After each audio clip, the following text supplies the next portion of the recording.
Hello, in the video. Today we're going to take a look at the moves of Guzzlords. They got added into the game code. Of course, those can still change before they're released, but I wouldn't really expect that they change because they make a ton of sense. We're going to see the fast moves here, having Snarl and Dragon Tail being two very good fast moves for this Pokemon. Both are step. Snarl generates energy a little bit faster, while Dragon Tail does a ton more damage.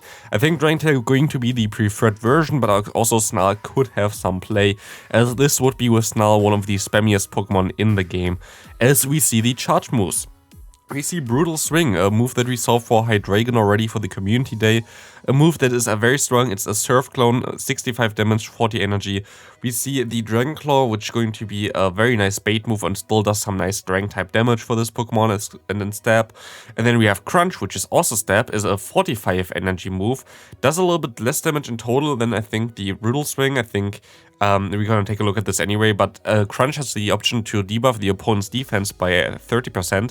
And then we have Sludge Bomb. So if we want to take a look at what moves they want to run here, we see the comparison between a Brutal Swing and Crunch here. Crunch is a 70 damage move for 45 energy, while we have Brutal Swing, which is going to be a 65 damage move for 40 energy. Brutal Swing seems to be a little bit better here in terms of damage per energy, but the side effect of Crunch might be very beneficial, so it really depends on what you want to run.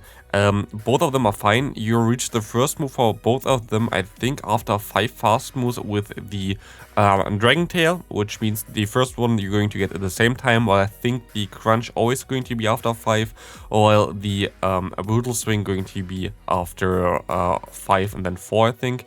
So it might be a little bit beneficial to go for Brutal Swing in terms of just getting the raw damage out of there and being a little bit more spammy, but Crunch also can help you, especially with the defense drop for the Dragon Tail, because Dragon Tail does a ton of damage anyway, so this might be the way to go.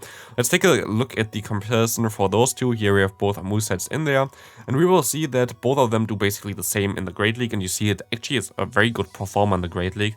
Of course, it's a little bit tricky to get them. You have to trade with a low-level account to get them. This is not even possible because level 20 is the minimum what you have to have here. So you're going to have something like, if you can even trade with like best friends, but you have to have something like 5, 5, 15, something around this to get it actually at the actual safe level. I think you're going to lose some matchups with this most likely, because you're going to, you lose, for example, against Nidoqueen now. It's going to be not as good then, but still, this Pokemon will be a ton of fun to play, and I think it's going to be pretty decent in the Great League as well. And then we can take a look as well at the Matrix mode to see real quick what is actually the difference between Brutal Swing and Crunch. And we see here that actually Deoxys defense in the current meta would go down to Crunch, but not to Brutal Swing. It's going to be a little bit of a difference here, but just really a small one. If you take a look in the 2-sheet scenario, we will see that there is literally no difference. And if we take a look in the 0-shield scenario, we will see that there is the difference with Deoxys defense and Skarmory. So Crunch seems a little bit better in general, but again, it really is just on what you really want to run here, because both of them are amazing. Then we see the Ultra League version here. Ultra League, you don't need to trade anything. I mean, you need to trade them for good IVs, I guess. But you don't need XLs or anything. You don't have to raid this Pokemon a ton of time, just a few maybe for trades. And we will see here that this Pokemon will be actually pretty amazing in this meta. It's going to be not as crazy OP or whatever as it looks like here, I think, but it's going to be one of the newer Pokemon that actually could work in this meta, which is amazing to see.